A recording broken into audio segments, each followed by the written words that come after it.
Კიდევ ერთხელ ყველას მოგესალმებით და წარმოგიდგენთ ჩვენს პირველ სტუმარს ნარიყალას წმინდა ნიკოლოზის სახელობის ტაძრის წინამძღვარი დეკანოზი გიორგი თევდორაშვილი. დღევანდელ მომგერგი დაგვეცეთ. ყველას მშვიდობიან დილას გისურვებთ. დიდი მადლობა რომ გვესწორეთ. დღეს თქვენი დახმარებით ბუნებრივია და თქვენი მეშვეობით გვინდა ვისაუბროთ უსამართლობის თათმენაზე, თუმცა მანამდე არ შეიძლება არ აღვნიშნოთ დღეს გახლავთ დიდი წმინდა მამის შემღომელი სცენებისა თქვენთან ერთად ჩვენი ტელევიზიის ჩვენი რედაქციის სახელით ჩვენს ტელემაყურებელს და მთელ საქართველოს ულოცავთ ამ მნიშვნელოვან და ძვირფას დღეს. თუ შეიძლება მოკლედ რომ გვესაუბროთ ღირსი შიოს ცხოვრებაზე და მის ხაზზე. მოგესალმებით რომ ღირსი მამის შიო მღვიმელის ანა ქორეტი მამა გახდათ ის, ანუ განმარტოვებით მოღვაწე, ისი ქასტი, მდუმარე მლოცველი, მისი ხსენება, ისი აღსასრული არის ეს 9 მაისი, აღესრულება ძირითადად, მაგრამ ყველიერის ხუთშაბათს ყოველთვის აღესრულება ის სასწაული, რომელიც მისი მღვიმიდან აღესრულებოდა ყოველთვის, აღმოდიოდა წმინდა ნაწილები, რაც იყო ნიშანი გარკვეული ცუდი და კარგი მოვლენების. აი ერთ დროს როცა ნადირ შახი დაესხა თავს საქართველოს, აი პარაკლისის დროს ამოვიდა თავის ქალა და 2 ძვალი. ეს ნიშნავდა რაღაც გარკვეულ უბედურებას და 1735 წელს, ასე თქვა, საქართველოს თავს დაესხა ნადირ შახი. მეორე ასეთი მოვლენა, რომელიც უბედურების მაუწყებელი იყო, ეს იყო 1917 წელი, როცა რევოლუცია მოხდა რუსეთში. ანუ ეს სასწაული ყოველთვის აღესრულებოდა ყველიერის ხუთშაბათს და აქედან ეკლესიამ განაჩინა ამ დღეს იყოს ღირსი მამის ხსენება, რათა ჩვენ ქართველებმა ყოველთვის გულისხმოვყოთ, რომ ეს დიდი მამა საქართველოში შემოვიდა, რათა ჩვენ გვასწავლოს სარწმუნოება, თავდაბლობა, ლოცვა და ჩვენს ქვეყანაში გავრცელებულიყო მეუდაბნოე, ასე ვთქვათ, მონაზვნური ცხოვრების წესი. და ჩვენ აქედან გამომდინარე მარხვის წინ ყოველთვის ვეუბნებით წმინდა მამა ღირსი მამა შიო მღვიმელს, რომ ქვეყანაში იყოს მშვიდობა, იყოს სულიერება, იყოს ლოცვა და რა თქმა უნდა ყველა ჩვენთაგანმა შევინახოთ მარხვა ისე როგორც უნდა შევინახოთ. ხესევალო შეგვეცია სამშია მღვიმელი დაგმართმაინებას რომ მართლაც გაძლიერდეს ჩვენი ქვეყანა. რაც შეეხება ჩვენ დღევანდელ სასაუბრო თემას, ჩვენ დღეს გვინდა ვისაუბროთ უსამართლობის დათმენაზე. ეს არის ძალიან რთული პროცესი ალბათ. ნუ არ ვიცი, ძალიან ძლიერი მეუხსავთ ადამიანს ძალიან თავმდებელია ეს დაითმოს, იმიტომ რომ ბევრი თვლის რომ ასე უსამართლოდ ექცევიან, დავუშვათ ის არ არის ამის ღირსი, თუმცა სახარებიდან გვასწავლის უფალი ბევრი წმინდა მამა რომ უნდა დაითმინო ბევრი რამე. თუ შეიძლება ამაზე განმარტება რომ გააკეთოთ თქვენ. არ ვიცი ვინ როგორ გაიგებს, მაგრამ მე მინდა ისევ უფლის სიტყვებით მოუწოდო საზოგადოებას, როცა ადამიანი მოდის ეკლესიაში, ხშირად აცხადებს, რომ მას ასე თქვათ გარკვეული უჟილოების მოთმენა უწევს, ან ვერ ითმეს და თხოვს ჩვენ დახმარებას, როგორ ებრძოლოს უსამართლობას, როგორ ებრძოლოს უჟილოებას. ჩვენ რა თქმა უნდა ისე უფლის სიტყვებით და წმინდა წერილიდან, დავით მეფსალმონის სიტყვებიდან მინდა ყველა შევახსენო შემდეგი სიტყვები, რომელიც ჩვენ ხშირად ვამბობთ, მაგრამ შეიძლება ამ სიტყვების შინაარსი არ გესმის, უკვე თუ უჯულოებეთ აებრ მიაგებდი უფალო, ვინმე დაუთმოს, რამე თუ შენ მიერ რას ლხინება. ეს რას ნიშნავს? წარმოვიდგინეთ, რას ადამიანი უჯულოებას შეადეს. ყველაფერზე ღმერთს რო რეაგირება გქონდეს და ყველას ის რომ მიუძღას, რაც ადამიანი ისახურებს, ვიღა დარჩებოდა, ანუ ვინ გადარჩება და ვინ მოითმეს ამ ყველაფერს, ხო? ღმერთი ითმეს, ღმერთს უნდა რომ ყველა ჩვენთაგანი გამოსწორდეს და აქედან გამომდინარე ჩვენს გვასწავლის რომ მიუტევე ერთ ლოყაში რომ შემოგარტყან მეორე მიუშვირე დაითმინე, ნუ მიუძღავს სამაგიეროს რამე თუ ღმერთი მიუძღავს მას სამაგიეროს და აი ჯერ კიდევ ოს ადამიანი სამოთხეში დაეცემა, ღმერთი მაშინვე არ დასჭის მას. აქედან გამომდინარე ადამიანმა ადამმა უჟილოება ჩაიდინა, მაგრამ ღმერთმა მაშინვე არ დასაჯა, თუმცა იგი ასე ვთქვათ ექსორია ყო სამოთხიდან, ანუ გამოაზევა და დაელოდა სანამ ადამიანი გონს მოვიდოდა. აქედან ჩვენც უნდა ვისწავლოთ, რომ უფალი ითმეს და ჩვენს გვასწავლის მოთმინებას, ყოველთვის უნდა გვახსოვდეს, რომ ვინც მოითმეს, ის მოიგებს, ვინც მიუტევებს, იმას მიეტევება.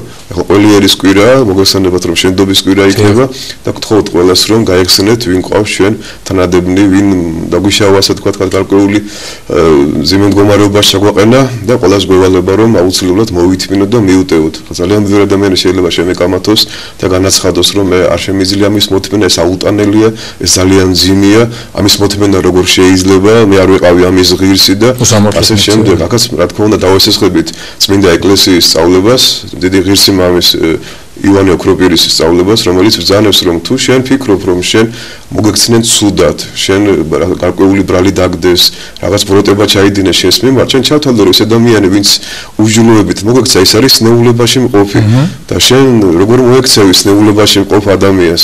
თუ ის მძიმედ არის დაავადებული და ბოროტებით არის ახსავსე თუ გონიერი ხარ მიხვალ და უკუნალებ მას და მოიკითხავ აქედან გამომდინარე ჩვენც უნდა დავფიქრდეთ რომ ვინც უჯულოდ მოგვექცა და ვინც თანამდებია ჩვენი კი არ უნდა დაუბრუნოთ იგივე ბოროტების სახით არამედ უნდა მიუტევოთ და დავფიქრდეთ იმაზე რომ ის ადამიანი ცხატება და მსგავსება აქვთ ისა და მას შეიძლება სულაც არ უნდა და ბოროტების ჩადენა მაგრამ იგი აღძრა ბოროტება სულმა გამოიყენა როგორც იარაღი და ასე თქვათ აქ იმხედრდა ჩვენ ანუ ჩვენ ბოროტის ჩამდენი კი არ უნდა გძულდეს არამედ ბოროტება რომელიც მისგან მოდის ჩვენზე და მაშინ ვიხდებით რომ ეს ქვეყანა როგორც თავად მაცხოვარი ბრძანებს უჟილოებაზე უსამართლობაზე სუფევს თავად მაცხოვარმა რამდენი დაითმინდა განკაცებულმა ღმერთმა ჯვარცმა ნერწვა გოდება ყვილაცემა ეს ყველაფერი მან დაითმინა და როგორც ბუნებითი მასწავლებელი ჩვენც იგივეს გვირჩევს რომ თუ ჩვენ ვართ ქრისტიანები და ვატარებთ მის სახელს ჩვენც იგივე გვევალება რომ მრავალი უჟილოება დავითმინოთ მაგრამ თუ არ დავითმენთ მაშინ ამით ბოროტება უფრო იკვებება ბოროტება მძვინვარებს და ამით უკვე მოგეხსენება ძველი აღთქმის სწავლება კბილისაწი უკვე ეს ისლამშიც გადმოვიდა სამწუხაროდ ბოროტება მრავლდება და ზეობს ანუ შენ თუ მოგანერწყვეს შენ მოიწმინდე და ილოცე მისთვის შენ თუ შემოგარტყეს მეორე ლოყა მიუშურე ანუ ეს რას ნიშნავს ეს კი ანიშნავს იმას რომ ქრისტიანი უნდა იყოს რაღაც დამცირებული დაჩაგრული და თითქოს უსუსური და არაფრის მქონე არა ეს არ ნიშნავს ამას ჩვენი წინაპარი მოგეხსენებათ ერთხელში ხმალი ეჭირა მეორეში ასე თქვა ჯვარი ეჭირა აქ არა ის ლაპარაკი რომ ჩვენი ქვეყნის თქვა აუხრება მოვითმინოთ ან ჩვენი ეკლესიის შეურაცხყოფა მოვითმინოთ აქ არის პირად შეურაცხყოფაზე ლაპარაკი როცა შენ პირადად გექცევიან ასე თქვა გარკვეული უჟილოებით ეს უნდა მოვითმინო მაგრამ თუ შენ ეკლესიას შენს კათოლიკოს პატრიარქს შენს თქვა წმინდა სინოდს ეკლესიის მოძღვრებს შენ სიწმინდეს ეხება ვინმე რა თქმა უნდა აქ მოთმენაზე ლაპარაკი არ არის მაგრამ ძალიან ბევრი მაგალითებია ძველ აღთქმაში თავად მასხოვარი მოუწოდებს უფალი მოუწოდებს რომ თქვა დაიცვან ებრაელმა ერვა თავად სიწმინდეები და არაპატიო ნაევის არაფერი აქ ამაზეა ლაპარაკი მაგრამ ჩვენ ხშირად გვერდება პირადი მტერი პირადი თქვა ის ადამიანი ვინც ჩვენ უჟილოება მოაყენებთ და ის თქვა ვინც აყენებს ქვეყანას ესეთი პარალელი შეიძლება გავავლოთ მეცხრემცნებას და მეცხრე ნეტარებას შორის მეცხრემცნებაში არის საუბარი რომ არავის ცილი არ დავწამოთ და არავის სვათ არ მოვექცეთ აქ არის ლაპარაკი ხორციან მდგომარეობაზე მაგრამ მეცხრემცნებაში უფალი გვეუბნება რომ ნეტარი იყო თქვენ რაჟავს დევნეს და ყვედრეს სახელითა ჩემით ანუ თუ ჩვენ ვინმე გვაყენებს შეურაცხყოფას იმიტომ რომ მე მართლმადებელი მოძღვარი ვარ თქვენ მართლმადებელი ქრისტიანი ხარ ნეტარი უნდა იყოს და არ უნდა იყოს შროთში და აურზაურში მაგრამ თუ შენ როგორც პირადად პიროვნებას პერსონას მოგაყენა ვინმე შეურაცხყოფა ამ შემთხვევაში რა თქმა უნდა მitmetოს უნდა დაითმინო და უნდა მიხვდო რომ შეიძლება შენი ბრალიც იყოს გარკვეული რაღაც ანუ ნეტარი ხარ მაშინ როცა ყოველგვარი საფუძვლის გარეშე გაყენებენ შეურაცხყოფას იმიტომ რომ ხარ ქრისტეს მიმდევარი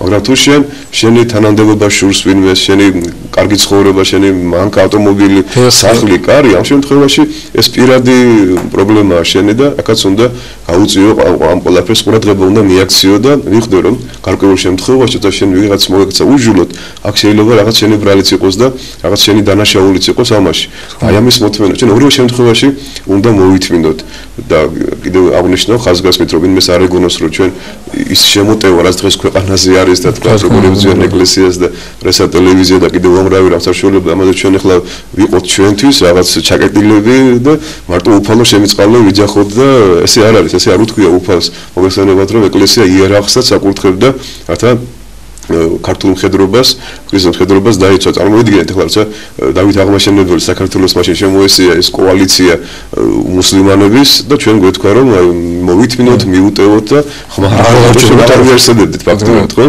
მაგრამ აქაც სიბძინე გმართებს რომ ხან როგორ ჯობია და ხან როგორ ჯობია ზოგჯერ გასლას ჯობს, ზოგჯერ ბრძოლას ჯობს. აქედან გამომდინარე ჩვენ ეს ყველაფერი ბიბლიაში უნდა ამოვიკითხოთ კარგად. იესო ქრისტეს სწავლებაში უნდა დავინახოთ კარგად რომ ჩვენ პირად პატივმოყვარეობას თუ ეხება ვინმე, კარგია რომ მოითმინო. აქაც ხანდახან უფალი უშვებს შენზე უჟილოებას, რომ შენ თქვა მოითმინო და დაგანახოს ღმერთმა რომ შენ პატივმოყვარე და ამპარტავნება ხარ. აქ ხანდახან კი არა ხშირად ჩვენ პატივმოყვარეობას და ამპარტავნებას დაინახო შენ უჟილოება და ღმერთს უნდა რომ ახლა შენ ვერ ხვდები რომ პატივმოყვარე და ამპარტავანი ხარ უფალი ან მეუღლის სახით ან ოჯახის წევრების ან სამსახურში გარკვეული ადამიანებიდან გესაუბრება და უნდა რომ გამხილოს და დაამხოს შენი პატივმოყვარეობა. მაგრამ შენ ამ დროს გონია რომ ებრძენ ეკლესიას და გადაგაკ თქვა ყურადღება სხვაგან, მტრები ყავს გარშემო და აი მოკლედ არავინ აღარ არის ეს გარშემო წესიერი ადამიანი და ყველგან მტერს ხედა. ეს ავადმყოფობა, ეს სამწუხარო ძალიან ძიმე მდგომარეობა. უნდა როგორც აღნიშნეთ, კარგად გავარჩიოთ ჩვენ პატიმოყარეობას ებზიან. აი ხშირად მინახავს ადამიანი, როცა დამარცხებული პოლემიკაში იწყებს პილსიტყვაობას და გონია რომ მას ექცევიან ცუდად. მას არ ეყოს სიმშვიდე, მას არ ეყოს სიბრძნე, განათლება, ცოდნა და უკვე მე გადადის ხელჩართულ შეტაკებაში და პილსიტყვაობს და გონია რომ ეკლესიას აყენებენ შეურაცხყოფას ან სიწმინდეებს და ასე შემდეგ. და ძალიან ხშირად ჩვენი უგუნური ქმედებით, საუბარით და მოქმედებით ვიწევთ ჩვენ თავზე ურჯულოებას. ეს სულაც არ მოდის შენზე არანაირი ურჯულოება, არანაირი უსამართლობა და რიყვე გადაეყრება ხოლმე ხანდახან ფათერაკს და მე შემთხვევას დააბრალებსო ამბობენ. ანუ აი მას ხო არის შესანიშნავად ბრძანებს რომ იყავით ცხრები მგელთან შორის. ნახეთ რა სიბრძნეა, ესე იგი რომ თავიდან მოგითხრა ესო ქრისტემ რომ მისი მიმდევრები იქნებით ცხრები მგელთან შორის. და ეს სახარებაში არ წერია, მაგრამ ასეთი ნათქვამიც არსებობს პატერიკში რომ გელი მგლობას არ მოიშლის, მაგრამ სხვა ცხრობა არ უნდა დაკარგოს. არ უნდა დაკარგოს, იმიტომ თუ სხვარი დაემსგავს ამ გელს, მაშინ გლები გადაჭარბენ მთელ სამყაროს და ეს ძალიან ძიმე მდგომარეობა იქნება. აქ ძალიან დიდი სიბრძნეა საჭირო. აქ არის საუბარი იმაზე, თუ შენში არ არის სიწმინდე, შენში არ არის მოთმინება, არ არის ლოცვა, პატიოსნება, შენ მაშინვე აფეთქდები, მაშინვე გადახვალ მუშტიკრიებზე და მაშინვე დაიწყებ ჭხურს, მაგრამ თუ მოითმენ, თუ გაანალიზებ, რომ რატომ მოგაყენეს შეურაცხყოფა, რატომ მოგექცნენ ცუდად, მაშინ მიხვდები, რომ შეიძლება ადრე შენ სხვისთვის მიგეყენებია შეურაცხყოფა და არც კი გახსოვს, რომ შეიძლება ასექციები, რა თქმა უნდა, აი შეიძლება მეუღლეს შაგრავს და სამას ვერატყობს საერთოდ. ამ დროს სამსახურში მიდის და მას მისი ხელმძღვანელი ექცევა უსამართლოდ. და მივხვდი რომ ეთყობა შენს სხვას მოეკითი ძალიან ცუდად და ღმერთმა გამხილა. ამით რომ შენ არ ახარ თათ მართალი ადამიანი. იცით ადამიანის ბუნება კი არა, ეს ცხოველების ბუნებაც კი ისეთია რომ დიდი პატარას ჩაგრავს და ცდილობს რომ აღზევდეს მას. აი ნებისმიერი სპორტი ავიღოთ, ხო? რატომ ეს ეკლესია მაინც და მაინც სპორტის მიმართ დადებითად არ არის განწყობილი. სხეულის სიჯანსაღი კარგია, მაგრამ როცა შენ სხვისი დამხობა გინდა, სხვაზე აღზევება გინდა, ეს უკვე არის ბოროტება, ეს უკვე არ არის კარგი. სხვაზე გინდა რომ გაიმარჯო და რომ იმარჯვებ, მე მკოლდები და ერიულობ და ხარ შფოჩი. არის ასევე მინდა გამოვყო დღეს ესეთი მდგომარეობა, როგორც არის დონკიხოტური მდგომარეობა.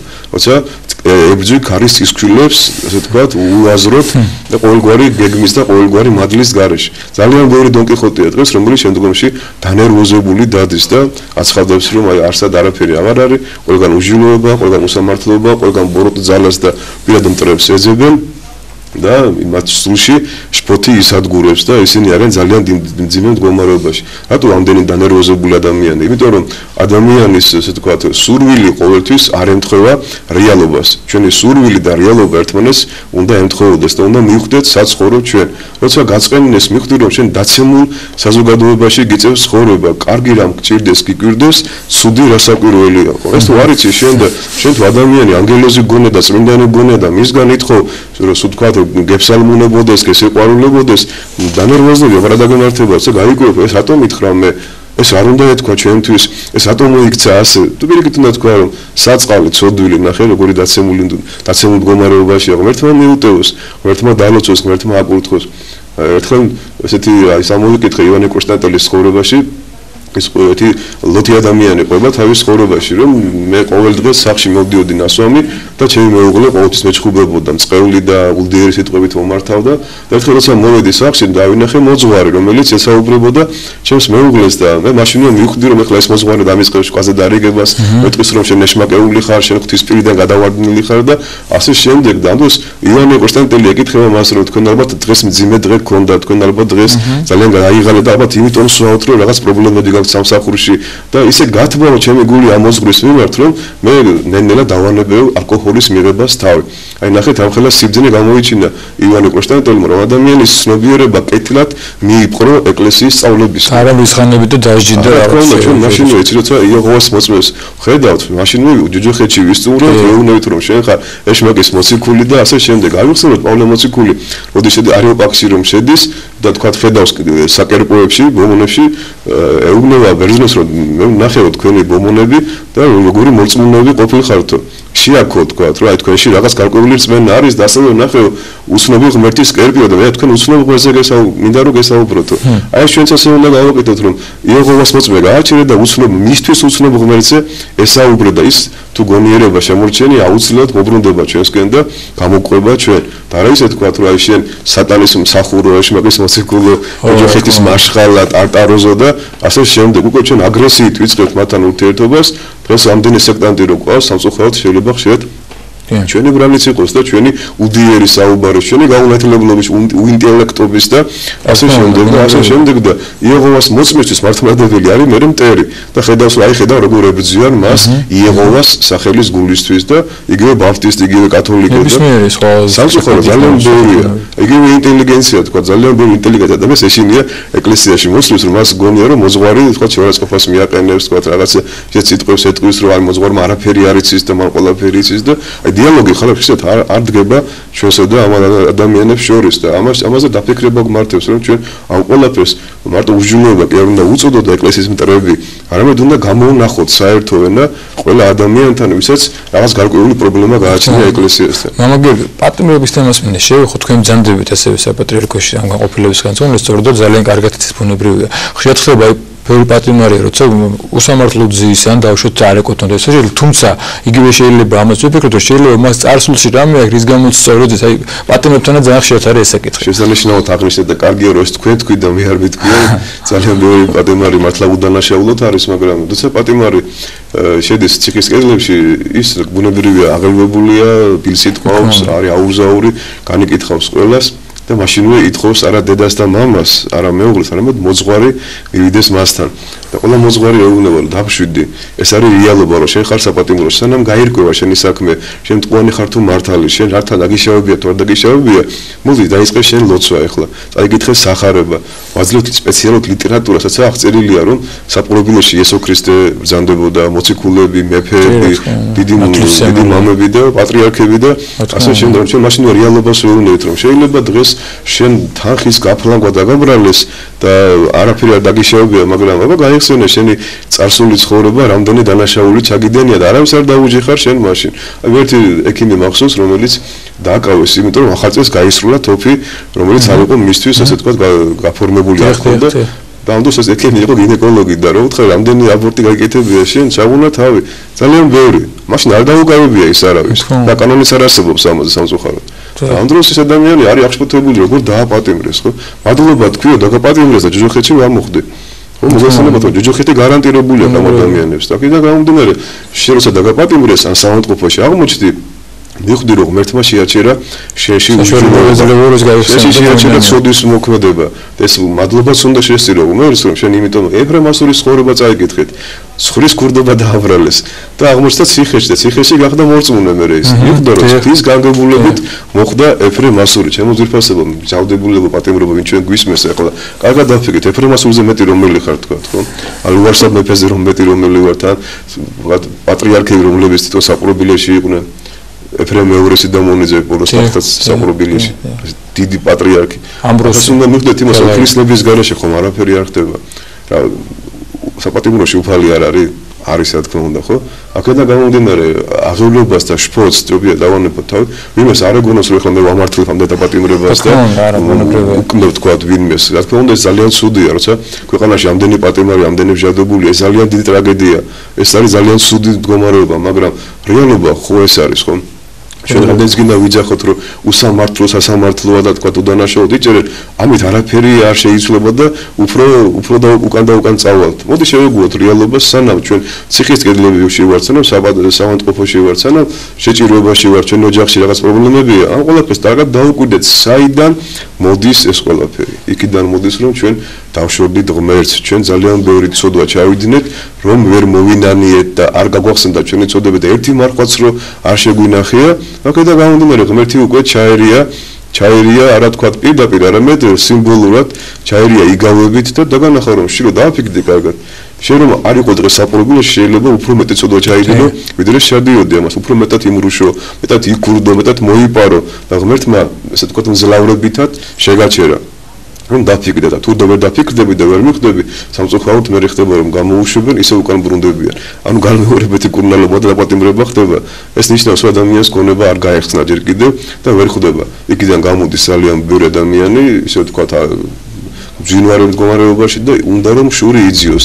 და მოდი ჯერ საკუთარ თავზე ვიძიოთ შური, საკუთარ უშვილოებას გადავალოთ თვალე და მე რომ მიხვდებით თუ ღმერთი რამდენ უშვილოებას ითმეს. მამა გიორგი ბუნებრივია ეს ძალიან მნიშვნელოვანია, თუმცა მე მინდა თქვენ გითხოთ, როგორც მოსყოლს, მოძღვარი ბრძანდები ძალიან ბევრი ადამიანს შეხება ეცქნებ თქვენი მრევლით იგივე პატიმრებით თუ დავუშვათ რომელიმე კითხვით მოსული. თუ ხვდებიან ადამიანები, როცა დავუშვათ ამ განწყობით მოდის ადამიანი, რომ მე იქნება პატიმარი ავანტყოფი და შევა წופილა, ეს თქვენ უხსნით, ბუნებრივია, ხო და ეუბნებით, რომ იქნება ეს ამის, აი თუ ხვდებიან, რამდენად ხშირად ხდება, რამდენად ითვალისწინებენ ამას. ძალიან საინტერესო კითხვაა, კი რა, ჩვენ გქონია საუბარი, თქვათ, ინგლისიდან ჩამოსულ კაპელანთან, როდესაც იგივე კითხვა დავუსვი, რომ აი ციხეში რომ ეს ხალხი იწყებს ლოცვას და ქრისტიანდებიან, აი გარეთ რო გამოდიან, მე რა ხდება? ძალიან გავს ჩვენი სიტუაცია, თქვათ ევროპის დასავლეთის სიტუაციას, რომ ესენი მათ გაეცინა და მითხრა რომ მათ ჩვენ ვეძახით ციხის ქრისტიანებს. ძალიან ბევრი ადამიანი მამები და მეთანხმებიან წყავი ჩვენ გვისმეს, ციხეში ეგრეთ წოდებული რაღაც მორწმუნე გახდება, რაღაც გარკვეულ რაღაცებში გვეთანხმება, აღიარებს როგორც გამოვა ციხიდან, მაშინვე ივლის ეკლესიაში, მაშინვე გახდება მრევლი, მაგრამ გადის ერთი თვე, ორი თვე და სამწუხაროდ ისინი ღორი ისევ თავის ტალახიან გუბეს უბრუნდებოდა ძაღლი თავის ნარწყევს, როგორც პეტრე მოციქული ბრძანებს. ეს ძალიან ძიმე მდგომარეობა, ანუ შენ ესე იგი მიხვდი რატომ დაგაპატიმრეს, მოინანიე, დაიწყე ლოცვა, აღსარება, ზიარება, ის კი არა ისე ლიტერატურას კითხულობენ პატიმრები, აქეთ გვარეგებენ ხოლმე ჭვაზე. მაგრამ სამწუხაროდ როგორც კი გავა მათი პატიმრობის ჟამი და გამოდიან თავისუფლებაზე, ვერა ძალიან ბევრი საქმეები აქვს და ეკლესია აღარ ახსოვთ. ეს ნიშნავს იმას, რომ ეს უმადურებაა და ისინი კვლავ უჟილოებაში იწყებენ ცხოვრებას და შემდეგ ხდება კვლავ დაპატიმრება, შემდგომში იყოს გარკვეული განსაცდელი სნეულება და სამწუხაროდ ადამიანი გონიერი კი აღარ ხდება, უგუნურეს ადამიანი, ხო, ვინც ვერ გაიქო რატო აღმოჩნდა საპატიმროში, რატომ მოხდა კატასტროფაში, რატომ თქვათ გადაარჩინა ღმერთმა, ასე თქვათ სიკვდილს და რატომ არის რომ პირში სული უდგა. უმადურია ადამიანი, ვერ ხდება ამას და ცდილობს რომ როგორც წმინდა ილია მართალი ამ ბრძანებს, იმას კი არ ფიქრობს ყოველ დღეს ვის რა არგო, ვის რა დაუშავოს, ვის რა აწყენინოს, აი გარკვეული კომედიური სიუჟეტებიც არის რომ პერსონაჟი შედის მაღაზიაში და ხლა ვის რა ვაწყენინო ფიქრობს. ეს ამას რო უყურე გამეცინა, ეს მართლა ბევრია. ოღონდ ადამიანის ნერვები მოუშლოს, ოღონდ გამოიყვანოს, მე რომ ის ვამპირივით ის კარგად გზნობს თავს. ესე და ენერგო ვამპირებია ადამიანები, რომ ქუჩაში როცა შევარაცხყოფა მიაყენოს, რომ დაინახავს რომ ვიღაცა გამოიყვანა მდგომარეობიდან ვერ ის კმაყოფილდება და კარგად არის. აი ესეთები ეკლესიაშიც ძალიან სამწუხაროდ რომ მოდიან და თქვათ უნდათ რომ მამაო გამოიყვანა მდგომარეობიდან და უაზრო შეკითხვებს უსვამენ თქვათ ეს რატო იყიდება სანთელი ტაძარში თქვათ რატო გაძლევენ თანხას რათლისღების დროს და ეს უაზრო შეკითხვებს უსვამენ. ან იგივე მრევლთანაც. ხო და დაინახავს რომ გაბრაზდა ვინმე იქ მერე კმაყოფილი მოდის და რატომ ბრაზდები ეკითხება. დამშვიდი ხო რატომ ბრაზდები და ასე შეიძლება ვერ ხვდება რომ ჩვენ როგორ გვიყვარს ეკლესია, როგორ გვიყვარს სამშობლო და ამის გამო შეიძლება მართლა გაბრაზდეთ. და ამ დროს ის აქეთ გარიგებს ვერ ჭვაზე, რა თქვა იგივე მეცხოვ პერსონალაკო სექტანტებზე აგინებს წმინდა სამებას, წარმოიდგენ ახლა მის წმინდა თამარ მეფე და დავით აღმაშენებელი არაფერს არ ნიშნავს. ისე მოლაპარაკება იმ მოდითქოს მათი მეგობარი იყოს და ამ დროს მე რა ხდება გამოვიდა მდგომარეობა და მე რატომ ბრაზდები და ვითომაც არაფერი ხო ეს საშინელი მდგომარეობა ეს და ვინც ასეთ მდგომარეობაში აყენებს მეორე ადამიანს ის არის მართლა ენერგო ვამპირი და ის არის უშჯულოების მომქმედი და მე რო ღმერთი მასზე რო დაუშვებს იგივე მდგომარეობას მე აცხადებს რომ აი როგორ შეიძლება უსამართლოა რატომ წერია მეორე მცნებაში რომ არ ახსენო ღმერთის სახელი ამაოდ ეს ნიშნავს იმას რომ ძალიან ბევრი ადამიანი პირით თუ არა ბაგიებით თუ არა ხანდახან შინაგანად უმადურია ღმერთის და აცხადებს რომ რატო არ ღმერთო მე ამ მდგომარეობაში როგორც ლუარსაბი ევედრება ღმერთს რამდენი აბაზის სანთელი დაგინთე ერთი წირო არ გამიცდენია ცხარი დავკალი და რატო არ ამყავს შვილი ვერ ხვდება რომ ლუარსაბს მომავალი არ აქვს ვერ ხვდება რომ ესეთი ჭამასმიანი პიროვნება მომავალი არ აქვს და ვერ გამრავლდება იმის გამო თავის თავში დაენახა ლუარს თავში შესწავლები არამედ ღმერთს ყვედრის რომ რატომ არ მომეცი შვილი რამდენი ლუარსაბია დღეს ჩვენ გვერდით აბა დაუკვირდეთ. აქედან გამომდინარე დღევანდელი ჩვენი საუბარი ნიშნავს იმას რომ დავინახოთ კარგად საკუთარ თავში უშჯულოება და მე ღმერთი დაგვანახებს ამ ყველაფერს უკეთესად. საუბრისათვის მე შეგახსენებთ ჩვენი სტუმარი გახდა ნარიალას მინდა ნიკოლოზის სახელობის ტაძრის წინამძღვარი დეგანოზი გიორგი თევდორე